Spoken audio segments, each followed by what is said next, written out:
Well, everybody, I have a lot to cover in this particular video.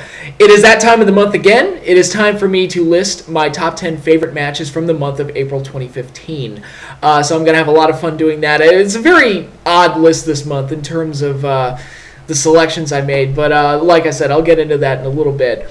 Also, I wanted to provide my reaction and feelings towards the movie Avengers Age of Ultron, which I ended up seeing twice this weekend because I had two groups of friends that wanted to go see it at different times. So, I've seen the movie twice. I feel like I know it pretty well by this point, and I've got a lot to say about it. And I might even comment on some of the other movies that are coming out this year because I think aside from Star Wars, I haven't really commented on any of the big movies that are coming out this year. So, yeah, I'm going to have a lot to cover on the non-wrestling side of things as well. But before I get into any of that, I do want to make a special announcement.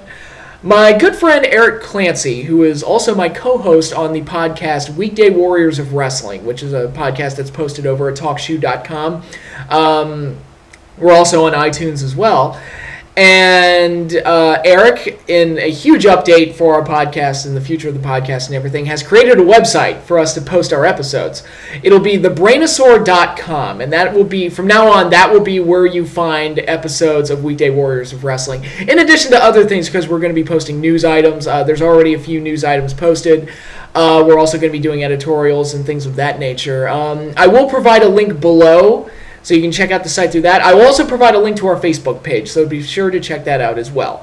And tell your friends. Like I said, the site is still in its infancy. We're still trying to get into a rhythm and figure out how we're going to do everything. But for right now, that's where the episodes of the podcast are going to be. And there will be other things like articles and news items and editorials and things of that nature. So, yeah, it should be really fun and it's really exciting. So I wanted to make sure that you all were aware of it. And like I said, the links and everything will be provided down below. And be sure to check us out. It should be great.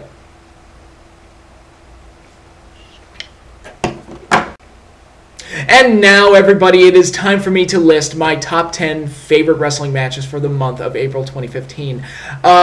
So hopefully you all like my selections, and if you don't, hopefully you're not too upset about it, and have them all written down right here, so let's read them off. Starting with number 10. Alright, remember last month when I did my favorite matches for March, I put all of the New Japan Cup tournament matches all in one block just to kind of simplify things and highlight that there were a lot of really good matches on that in that particular tournament. So I just wanted, instead of like having the tournament take up multiple spots, I thought it'd be easier to just put all of the tournament matches in one selection. I kind of did the same thing here with the number 10 spot.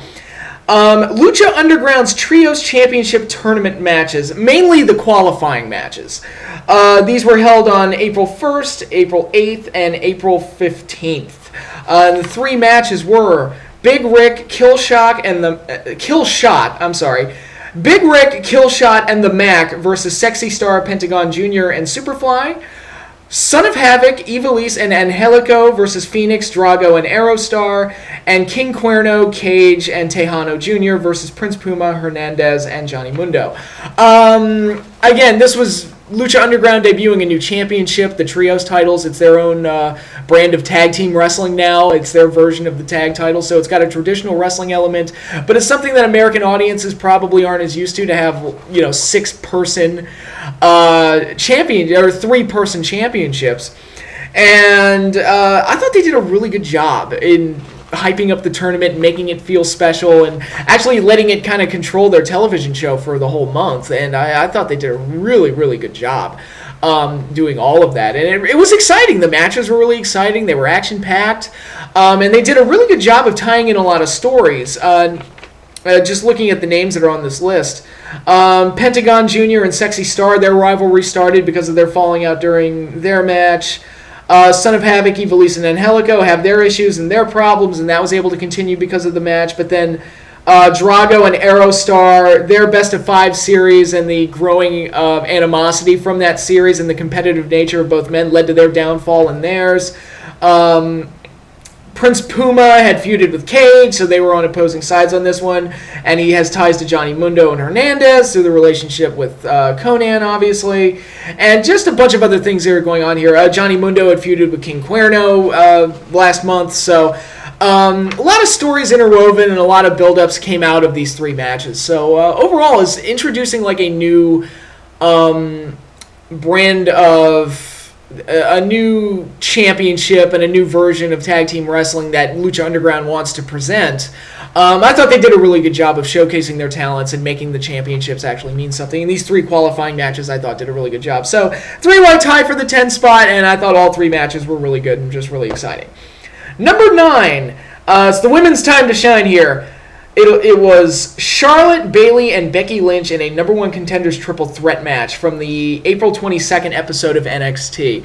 A lot has been said about the women's division in NXT and how good they are and how good they're allowed to be and how good the championship matches have been. And this was just another example of that, really. It's just all 3 girls going out there working their asses off and just putting on the best match possible. And one of the things this match did that I really liked, it highlighted the strengths of all 3 talents. Bayley came off looking like the never say die babyface that she is, and I've already put her over as one of the best babyfaces in wrestling today.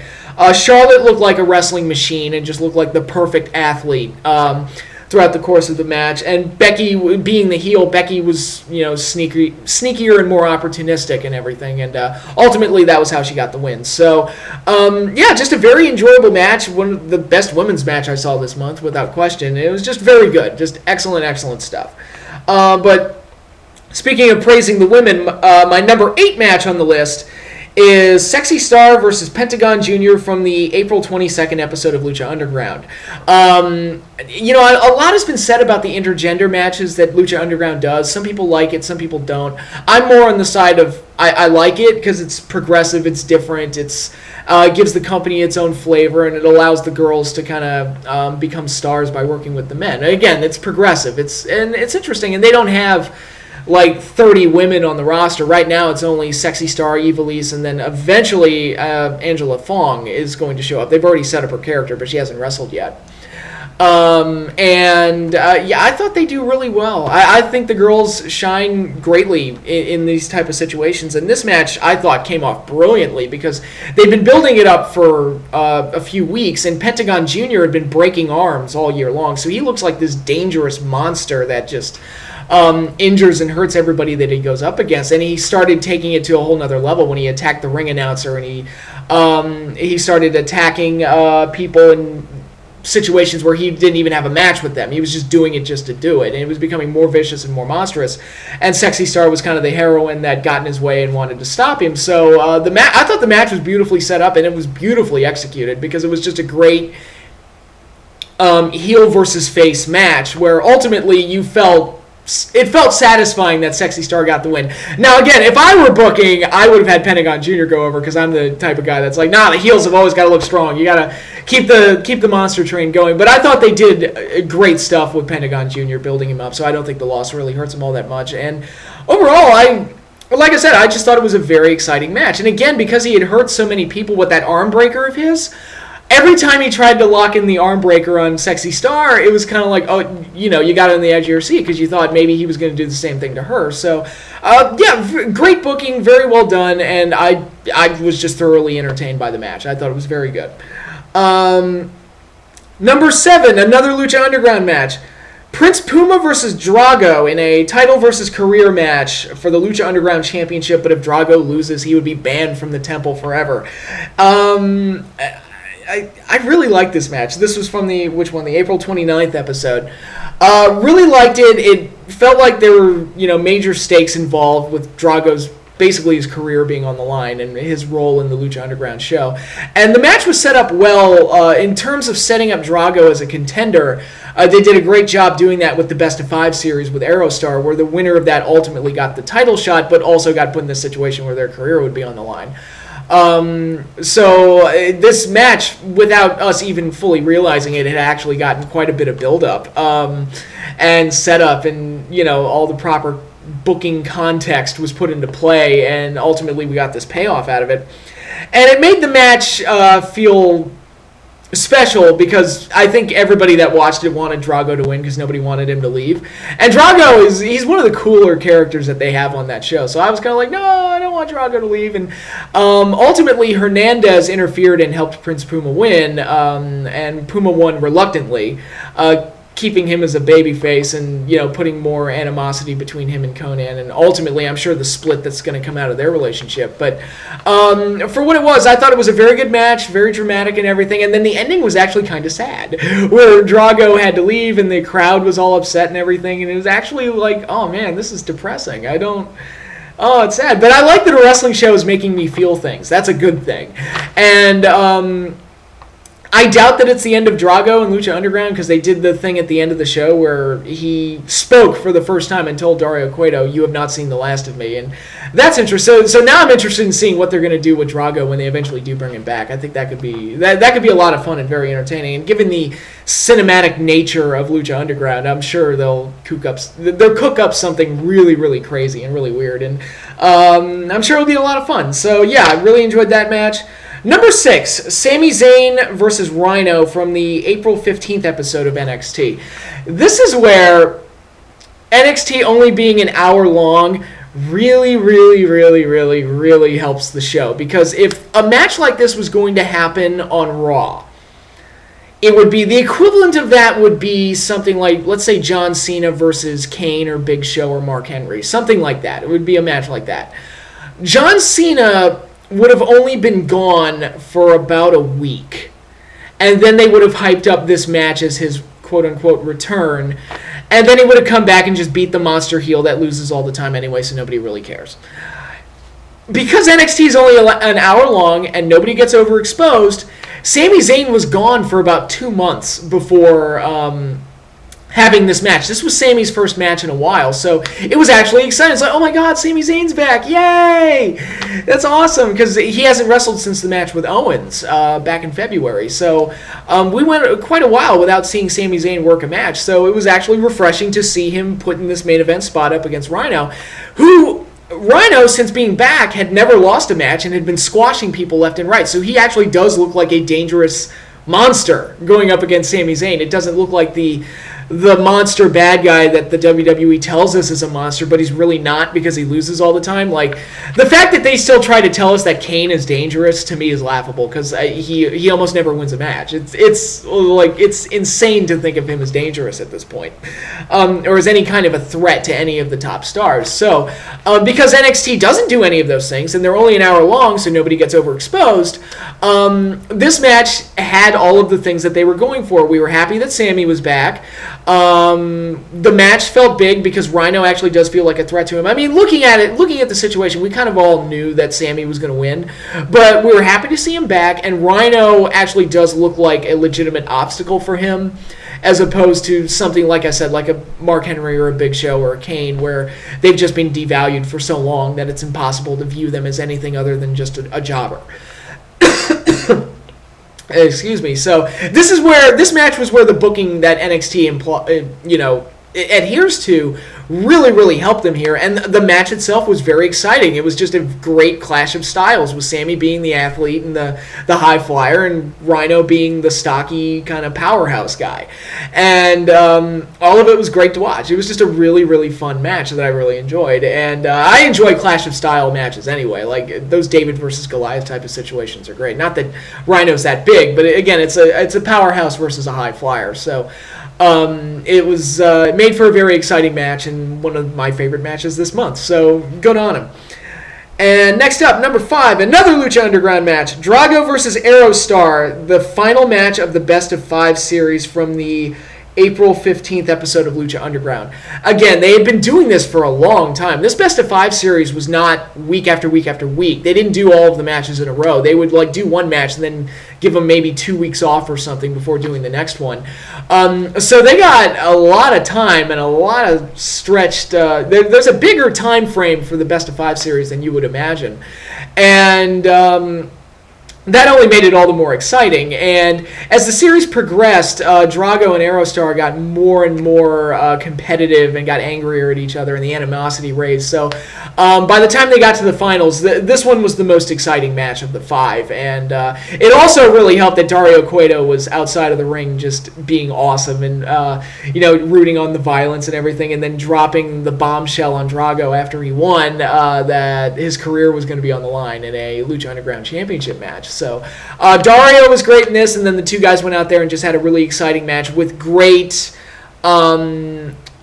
storyline context to it, because again, we didn't know what the prize was going to be, but the fact that there was something important on the line, which they stressed to us, the audience, they made sure that we knew there was something important going on, that's the reason for this Best of 5 series taking place.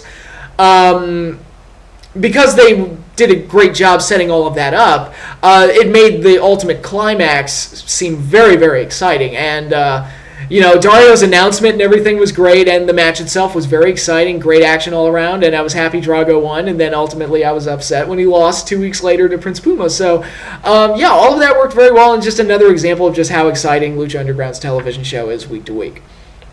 All right. Number 4, Kazuchika Okada versus Bad Luck Fale from New Japan Invasion Attack 2015. These two have pretty much been feuding ever since Okada lost at Wrestle Kingdom 9, because he kind of put himself on the road to redemption thing, and Bad Luck Fale was kind of his main rival during that period. And this was the ultimate burn-off match, their big singles finals match. Feud ender, I should say. And I thought it was very, very good. Not a lot of people seem to like it as much as I did, but I don't really care. And again, I talked about how much I like Clash of Styles, and what I really liked about this match is that Okada made Fale look big. Like, he made it look like he had a hard time picking him up whenever he did try to pick him up, and even when he succeeded, it looked like it was the hardest thing in the world to do. Fale looked like a brute throughout the entire thing, and really, that was what, it was one of those things that really gave me more respect for Okada as a worker, because he knew how to make Fale look huge. So that way, when he beats him, it seems like a big deal. And that was what Shawn Michaels was better at than anything. I mean, for all the things that Shawn Michaels did right as a worker, his best attribute is that he could make the big men that he worked with look even bigger. And he just knew how to work with them. And again, David versus Goliath type of situations. And I saw a little bit of that in Okada during this match, where he made Fale look bigger than maybe you would normally think of him. And it's very rare in this modern age, because, everybody wants to show off how strong they are and show off how fast they are. And a lot of the big guys don't act like big guys because they want to show how athletic they are. But, it kind of hurts the gimmick. But here, Fale looked huge working with Okada. And Okada looked like he was the underdog, and it made his victory all the more satisfying. And very good all around. Just an excellent, excellent match. And it's one of those Clash of Styles situations that I really enjoyed. Number 3, Tomohiro Ishii defending the Never Openweight Championship against Togi Makabe from Wrestling Hinokuni. I'm sorry, I'm sure I butchered that, but Hinokuni 2015, which was done on. It was done earlier this week, April 29th. I believe was when the show took place. It was on the road to Wrestling Dontaku, which was earlier today. I have not seen that show yet. I wasn't that excited for it because the card didn't look that great. But again, I haven't read the results or anything, so we'll see. I'm sure I'll check it out. But I was definitely excited to see Ishii versus Makabe, because anybody that saw my review of Wrestle Kingdom 9 will tell you that I fell in love with that match that they had back in January. I was like, wow, that was really cool. That was just a hard-hitting, brutal stiff fest. I just loved it. It was two hosses just beating the crap out of each other. And I wanted a rematch, and they were supposed to have a rematch at the New Beginning shows, but Makabe ended up having to drop the Never Openweight title due to illness, and they did Hanma versus Iishi instead, which was a great match. But I still wanted that Makabe-Ishii rematch, and we got it here, so I made sure I was going to see this match. I was like, there's no way I'm missing this. I'm definitely going to see Makabe versus Ishii. And sure enough, I saw it. They were given the main event spot of this particular event, and they delivered. I thought it was great. It wasn't as good as the match from Wrestle Kingdom 9. I thought they got a little repetitive at points with the whole trading shots thing to no-sell and stiff each other and stuff. I thought they did that maybe a little too much. But, you know, it was still just this hard-hitting, brutal, back-and-forth contest where they just beat the ever-living crap out of each other. It was a lot of fun. And, again, it had all the elements that I loved about the first match. It was just very, very good and very enjoyable. And I was happy to see that rematch. It made me happy. I was definitely a happy wrestling fan watching that one and experiencing that match again and giving them the main event spot, which was even cooler because that was clearly the best match on that show and the biggest match on that show, to be perfectly honest. And overall, it was just a very entertaining match. I love the chemistry that Makabe and Iishi have together. They just, I think their styles are so similar that they just complement each other so well that it just makes for a fun experience watching them work with each other. So yeah, I got a huge kick out of that match, so that was great.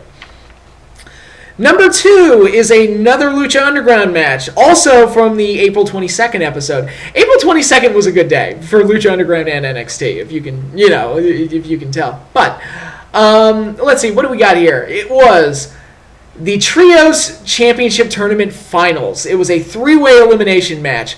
Son of Havoc, Ivelisse, and Angelico versus Big Rick, Killshot, and the Mac versus King Cuerno, Cage, and Tejano Jr.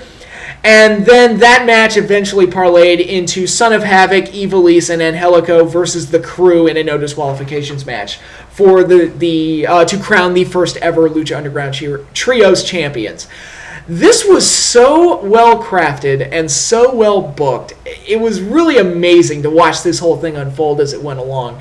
Again, the match was exciting, the action was great, but the story just continuously evolved as the match progressed. It's an elimination match, and Son of Havoc, Ivelisse, and Angelico are clearly the underdogs because they don't get along real well, and they're not a well-oiled team like the other two factions were. Whereas, King Cuerno, Cage, and Tejano were like a big powerhouse team. And the Mac, Big Rick, and Killshot were kind of like a gang that were clearly like a put-together team that Big Rick organized. So, Son of Havoc, Ivelisse, and Angelico felt like they were there just to eat a pin. And as the match progressed, they slowly, got their shit together and were able to kind of put all the pieces together and ultimately win the first match. And if they had ended the match right there, it still would have been exciting and interesting because it was like, wow, this was like a great underdog story where they came through and won. Angelico and Son of Havoc are great high flyers, and Ivelisse is just a badass lady who got injured during this match in kayfabe and sold a leg injury throughout the entirety of the match. And the fact that they were able to pull through and win it, it was like, wow, that was really cool. Great underdog booking there. And then Dario Cueto comes out and pulls the rug out from under them and says that the winner of the 3-way match has to beat the Crew, and the winner of that match will become the Trios champions. And that moment, and again, this is one of those great moments where the writing just caused me to kind of lose myself and just accept the story that was being presented. And that's what wrestling shows should strive to do and get that reaction out of people. It's like, no, you pulled the rug out from under them. That's horrible. And if you didn't love Son of Havoc, Ivelisse, and Angelico before this match, you definitely fell in love with them during this match because they just became the ultimate sympathetic favorites in this whole situation. And you're thinking, no disqualification match against a team that hasn't wrestled. There's like, how are they going to pull this off? How are they going to do this? And it was just a great, well-booked situation where you really wanted the babyfaces to come back and win it. And everything turned around when Angelico, living up to his name, descended from the heavens and jumped from the top of Dario's office, like that whole big set that they have there, jumped off from the top of it and just dove into the ring and took out the Crew. One of the most amazing visuals I've seen in a wrestling show in a long time. I mean, that was just crazy and insane, but it also served a story purpose because once that moment happened, it was like, oh my God, they can do it. That was the big gamble. That was the big momentum shift that the babyfaces needed. And once that happened, it kind of set up the babyfaces to ultimately come together as a team and win the match and become the first ever Trios champions. And it was so well done. It was such a satisfying great piece of booking from Lucha Underground. It really, some of the most exciting wrestling television I've seen in a long time.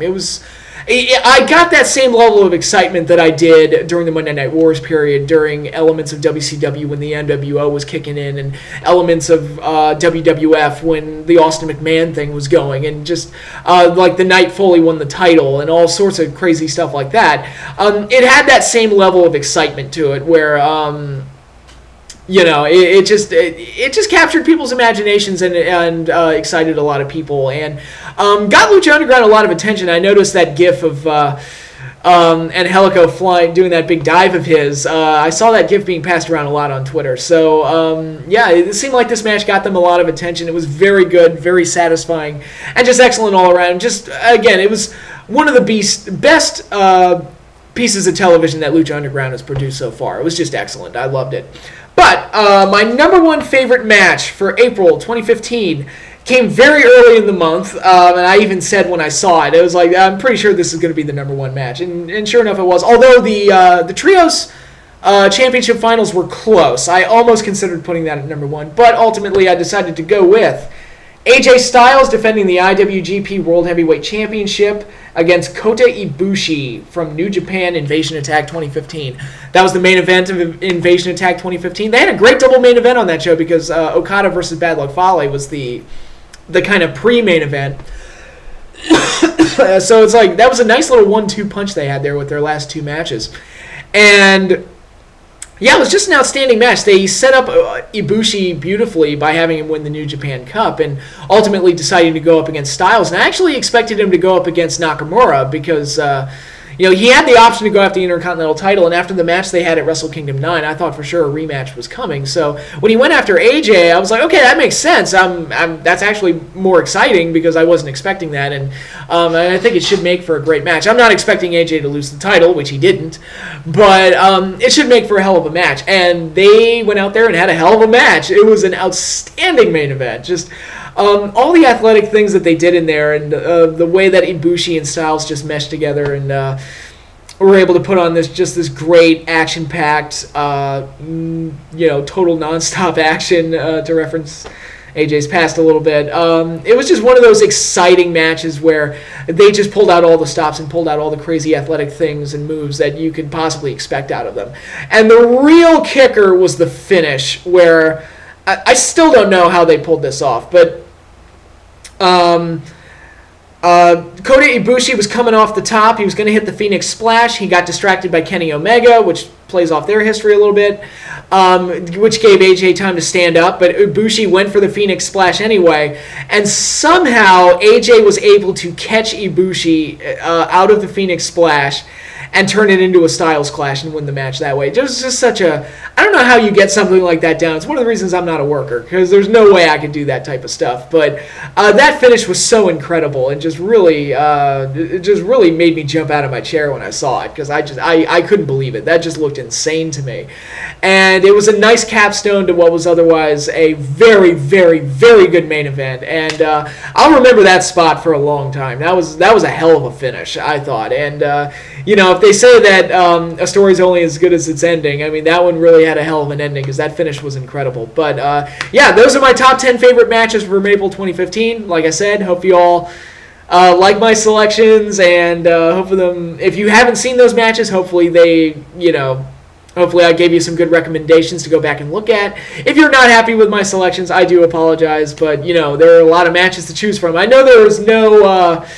This list had no TNA on it and no main roster WWE. There were 2 NXT matches, but so in my mind there were 2 WWE matches on there, but nothing from Raw, SmackDown, or the lone pay-per-view Extreme Rules. But we got a lot of stuff coming up in May, which I'm sure will provide some interesting selections to choose from as well.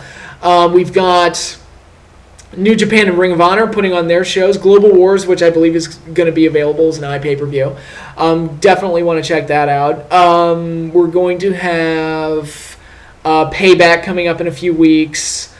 I'm trying to think, is there anything else going on? Almost forgot. NXT is having their next takeover special, and already the double main event has me excited. It's going to be Sami Zayn versus Kevin Owens 2, and it's amazing that it's like they're doing a rematch, and I am so stoked for that rematch. And again, that's part of NXT's format of only having an hour-long show where they don't burn through all their stories as quickly, because on the main roster, we probably would have already seen the match like 12 times already. So, yeah, we're getting that rematch. Should be stellar. And we're getting a Contenders match. Tyler Breeze versus Hideo Itami versus Finn Balor. That match should be incredible. I'm definitely looking forward to that one. So, right off the bat, they have a strong double main event for that show. So, I'm expecting some great things out of that. So, yeah, a lot of stuff to look forward to in May, and I'm sure Lucha Underground will continue to be great. Speaking of which, it is time for me to award the brand of the month for April 2015. I already spoiled it. It's no surprise to anybody. Lucha Underground was the best wrestling show this month. I loved it week to week, from the Trios tournament to the feud between Sexy Star and Pentagon Jr. to the Aero Star and Drago Best of 5 series, which ultimately led to the title match, to the downer ending of that title match, to the really big happy ending of the Trios tournament finals. Just a lot of great stuff, a lot of emotions, a lot of characters got to shine. Lucha Underground, after coming off of a month in March where they had so many big grudge matches and payoffs that I thought April was going to be like a rebuilding month where it's like, all right, now they're going to go back to basics and start basically start from scratch and start building up all over again. And they managed to find a way to keep the show just as exciting as it was when they were doing all the big grudge matches. And the tournament definitely helped with that. And they still had the Best of 5 series to conclude, and they got a big title match out of it by the end of the month. So they found a way to really give that kind of like mini pay-per-view feel to many of their episodes throughout the month. So yeah, the show was absolutely outstanding. It was stellar. I loved it. And Lucha Underground for the second month in a row is my pick for Wrestling Brand of the Month. It was just incredible. And now it's time to step out of the world of pro wrestling and step into the world of movies and that whole art form. Definitely wanted to talk about Avengers Age of Ultron, which, as I said earlier, I saw twice this weekend. And I didn't regret seeing it twice because, to be perfectly honest, I enjoyed the movie. I thought it was really good, very exciting, very entertaining. It was a great theater experience because the audiences I was with were very reactive and responsive and laughed at all the jokes and clapped at all the right times and everything. So, yeah, it was a lot of fun seeing it. It's not getting the glowing reviews that the first film did, and I think a large part of that is because the novelty's kind of gone of seeing all these characters interact with each other. Because the Avengers, seeing all the characters interact and everything, we hadn't seen that before in a film. So I think when that movie came out, it just kind of blew everybody's minds. And you know, and that's why all the reviews of that one were so overwhelmingly positive and everything. Not that the first Avengers movie I think is very entertaining, very good, but it's not as the writing and everything is not as in depth as, say, Winter Soldier was or anything like that, or the first Iron Man. And I think a lot of that has to do with the fact that, you know, you're trying to you're basically integrating 5 different universes here, with, you know, like Thor, Captain America, the Hulk, and Iron Man, and all of that stuff. So, you know, making a really truly in-depth story would have been very, very hard to do. So basically, the first Avengers movie was just all about introducing that concept of having all of them join forces. And to that end, I thought they did really well. And it was fun to see all the characters bounce off of each other and everything, and led to a very exciting climax.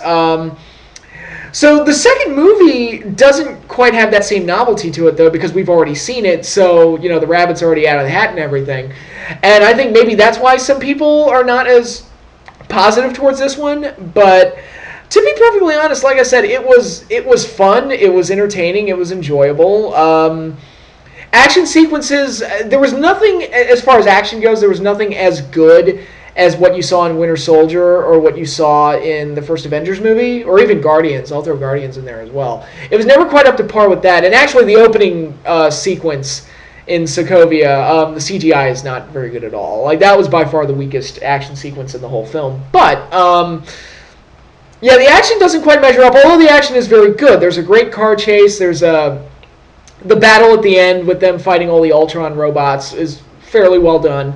For the most part, it's just not as good as the first one. So, yeah, I think maybe that's some of the disappointment in it that's going on here. But, You know, what this one definitely has, and I was really impressed with, was how they were able to explore the backstories of the characters a little bit more. Like, we found out a little bit more about Black Widow. We found out a little bit more about the Hulk. We found out a lot about Hawkeye, who, to be perfectly honest, was kind of my favorite character in the movie. They gave him a lot in this film, and really, he shined through and came across as like the most human person in the whole movie. And, you know, it's almost like they were responding to people saying that Hawkeye sucks and that he's the weakest member of the Avengers, and they kind of went out of their way to make him worth something and really make him cool. And like I said, he was probably my favorite character in the movie, both in terms of his one-liners and the human aspect. And again, I don't want to go into too many spoilers, but what they reveal about him ultimately in the film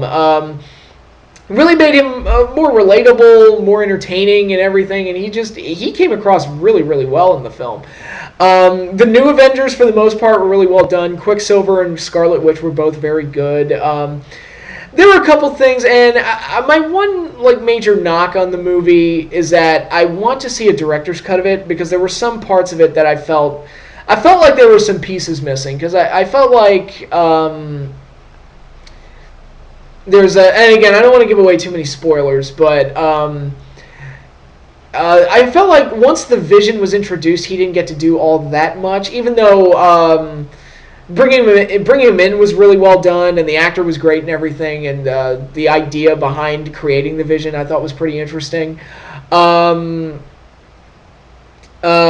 know, and there were a couple other character things here and there that I wish, it's like, oh, I wish that had more of a setup, or oh, I wish they'd explain that a little bit better, or whatever. There's one bit with Thor, actually, which I won't talk too much about, where it happened in the movie, and I'm like, where did that come from? Where it's like, did I miss something in one of the previous movies? I don't know, like, but in any case, you know, it is definitely one of those movies I want to see a director's cut to, because I do feel like there was some stuff that was cut out due to time, but it didn't hurt the enjoyment of the film. And I've heard some people complain about pacing issues. Personally, I thought the movie, for a movie that was over 2 hours long, there was never a point where I felt like it was going too long, because you either got really good action sequences or you got great character moments, like with Hawkeye or with Black Widow and Hulk and a bunch of other things like that. So overall, I never felt like the movie lagged at all. If anything, there were some parts where I felt like, they could have slowed down a little bit and maybe explained this, that, or the other. You know, there's a couple elements of the story that don't really need to be there and don't really, probably could have been dropped or could have been explained better or whatever. But again, that's one of those things where it's like, I kind of want to see a director's cut. But overall, I did think the movie was very entertaining and very good. And I would think if you liked the first Avengers movie, you would probably really like this one as well. I also want to talk about Ultron, because when I heard he was going to be the villain in this movie, I was really excited, because I always thought Ultron was very cool, and to see him in a movie was really, really great. He was not what I expected him to be, but that's not necessarily a bad thing. I was a little put off by it at first, but it won me over as the movie progressed. I wasn't a fan of the design of his face, and they gave him an animated mouth. I felt like it looked a little too silly. And that didn't really work for me as much. And he was kind of a one-liner machine. He was actually, Ultron was actually really funny. Believe it or not, James Spader, it was actually a really good voice for that type of character. But I thought Ultron was going to be kind of this emotionless robot that was going to be really scary and, foreboding. And he had, these big biblical speeches and everything, but it would always come back to him being kind of a quip machine. And I'm sitting there thinking, that's an interesting take on Ultron. I never imagined that. But he wasn't scary at all. And, again, that was not what I was expecting out of the character. But as the movie progressed, it won me over. And I think the reason for that is because they constantly explained that Tony Stark was his creator, and Tony Stark's personality kind of imprinted itself onto Ultron. So he's basically like the evil Frankenstein monster version of Tony Stark. And once I got used to that, I accepted that a lot more, and Ultron became a lot more entertaining. So it was one of those things. It was one of those things that I wasn't too keen on at first, but as the movie progressed, it won me over more and more and more. I was like, okay, I'm digging this. I like this Ultron. And actually, there's a scene at the end that was probably, and really, the voice and everything, and the way the character acted, he really reminded me of like a Family Guy character, kind of. And again, he was actually pretty funny. So I give it credit for that. There was a scene at the end where he's trying to escape, I think, and Hulk breaks onto his plane, and you don't see anything. You just see Hulk break into the plane, and all of a sudden you hear Ultron go, "Oh, for God's sake!" And I don't know why, but the inflection of that and the timing just made me laugh. Like, really great. And again, it was kind of like a Family Guy moment. But, yeah, I thought the movie was very entertaining, just very fun. It's not as good as some of Marvel's recent projects. Like, Winter Soldier, I think, is still their best movie. They did an outstanding job with that, and who would have thought that a Captain America movie a Captain America sequel would be one of the best comic book movies ever made. Guardians of the Galaxy, it wasn't as good as that. It wasn't even, I would say it wasn't even as good as Daredevil, the Netflix show, which is outstanding. But it's really entertaining. It's it was just a really fun summer blockbuster, and I don't know how many of the other summer movies are going to be any good. I thought that this was a perfectly entertaining, fun time at the movies where we get to spend more time with such great characters. So I was fully on board with it. I was very entertained by it, and it's all really good. Like I said, couple issues here and there, couple things I wish they'd fixed. I'm not going to give away too many spoilers, like I said, but yeah, it probably could have been better, but overall it is very entertaining. I think it's very good. So I enjoyed it. And yeah, from there I also springboard to some of the other summer movies that are coming out. Actually, some of the other movies that are coming out this year. Because I haven't talked too much about them, but I saw a lot of trailers and everything. Seeing the movie twice, a lot of trailers popped up. And some of them look okay, some of them look not so good. Jurassic World is one that I definitely want to see. I'm a big fan of the original Jurassic Park. It's one of those great creature features that really harkened back to the old Harryhausen days, but did it with new technology and a new way of presenting dinosaurs, and it worked really, really well. And obviously, if you grew up in that time period, that movie was required viewing. I was not a big fan of the sequels. To me, the sequels just felt like a cash grab to try and make money off of the brand without too much thought put into them, and they weren't very good. That said, most of the stuff I've seen from Jurassic World, it looks like it's going to at least be better than 2 and 3. I don't think you'll reach the level of the original classic. I don't think you can. But just looking at these trailers and everything, I feel like this movie's going to be at least okay. It's, maybe I'm just being optimistic, but I don't think we're going to get a disaster like 2 and 3 were. I think this is actually going to be the first good, at least watchable Jurassic Park sequel. So we'll see. We'll see if I'm right, but it looks like it's going to be okay. And I do like some of the ideas. I like some of the things that they're doing. The whole raptor training thing, some people seem put off by that. I actually think that's really interesting that they were able to tame raptors. I'm like, wow, that's actually kind of cool. But I want to see how that works. But yeah, it does look like a fun movie, and I hope it's good. I hope it's really good. And I was fully against a fourth Jurassic Park movie, but the more I've seen out of this, the more it's like, okay, maybe they actually put their best foot forward with this one and at least tried to make it good. So I don't think it'll be bad, but again, fingers crossed. Fantastic Four does not look good at all. I don't know. First of all, the jokes in the trailers are really bad. Really, really bad. It's like they're trying to be like Marvel Studios and failing miserably.